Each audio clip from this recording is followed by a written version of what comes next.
ಅಡಿಕೆ ಕರ್ನಾಟಕದಲ್ಲಿ ಮಲೆನಾಡು ಮತ್ತು ಕರಾವಳಿ ಪ್ರದೇಶಗಳಲ್ಲಿ ಹೆಚ್ಚಾಗಿ ಬೆಳೆಯುತ್ತಾರೆ. ಅಡಿಕೆ ದಕ್ಷಿಣ ಏಷ್ಯಾ ಮತ್ತು ಆಫ್ರಿಕಾದ ಕೆಲವು ಪ್ರದೇಶಗಳಲ್ಲಿ ಬೆಳೆಯುತ್ತದೆ. ಅಡಿಕೆ ಭಾರತದಲ್ಲಿ ಪ್ರಮುಖ ಬೆಳೆಯಾಗಿದೆ ಮತ್ತು ಕರ್ನಾಟಕದಲ್ಲಿ ಹೆಚ್ಚಿನ ಪ್ರಮಾಣದಲ್ಲಿ ಬೆಳೆಯಲಾಗುತ್ತದೆ. ಕರ್ನಾಟಕ, ಕೇರಳ, ತಮಿಳುನಾಡು, ಅಸ್ಸಾಂ ಮುಂತಾದ ರಾಜ್ಯಗಳಲ್ಲಿ ಬೆಳೆಯಲಾಗಿದೆ. ಅಡಿಕೆಗೆ ಇಂಗ್ಲಿಷ್ನಲ್ಲಿ ಅರೇಕಾ ಕ್ಯಾಟೇಜು ಎಂದು ಕರೆಯುತ್ತಾರೆ. ಇದು ಅರೇಕಾ ಜಾತಿಗೆ ಸೇರಿದ ಒಂದು ಬೆಳೆ. ಇದನ್ನು ಮುಖ್ಯವಾಗಿ ವೀಳ್ಯದೆಲೆಯೊಂದಿಗೆ ಸೇವಿಸಲು ಉಪಯೋಗಿಸುತ್ತಾರೆ ಮತ್ತು ಔಷಧವಾಗಿ ಬಳಸುತ್ತಾರೆ. ಬಿಳಿ ತಳಿ ಮತ್ತು ಕೆಂಪು ತಳಿ ಎಂಬ ಎರಡು ವಿಧದ ಅಡಿಕೆಗಳಿವೆ.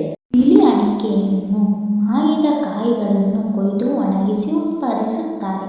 ಕೆಂಪು ಅಡಿಕೆಯನ್ನು ಹಸಿರು ಕಾಯಿಗಳನ್ನು ಕೊಯ್ದು ಕುದಿಸಿ ಸಿಪ್ಪೆ ತೆಗೆದು ಉತ್ಪಾದಿಸುತ್ತಾರೆ. ಅಡಿಕೆ ಕೃಷಿಯನ್ನು ಶಿವಮೊಗ್ಗ ಜಿಲ್ಲೆಯ ಕ್ಯಾಸನೂರು ಗ್ರಾಮದಲ್ಲಿ ಮೊದಲು ಪ್ರಾರಂಭಿಸಲಾಯಿತು. ಅಡಿಕೆ ಮರವು 5 ರಿಂದ 6 ವರ್ಷಗಳಲ್ಲಿ ಸಣ್ಣಗೊಂಚಲು ಬರಲು ಪ್ರಾರಂಭವಾಗುತ್ತದೆ ಮತ್ತು 10 ರಿಂದ 12 ವರ್ಷಗಳಲ್ಲಿ ಉತ್ತಮ ಫಸಲು ಬರುವುದು 40 ರಿಂದ 50 ವರ್ಷಗಳ ಕಾಲ ಫಸಲು ಕೊಡುತ್ತದೆ. ಇತ್ತೀಚಿನ ಕಾಲದಲ್ಲಿ ತುಂಬನೇ ಅಡಿಕೆಗಳನ್ನು ಬೆಳೆಯಲು ಪ್ರಾರಂಭಿಸಿದೆ.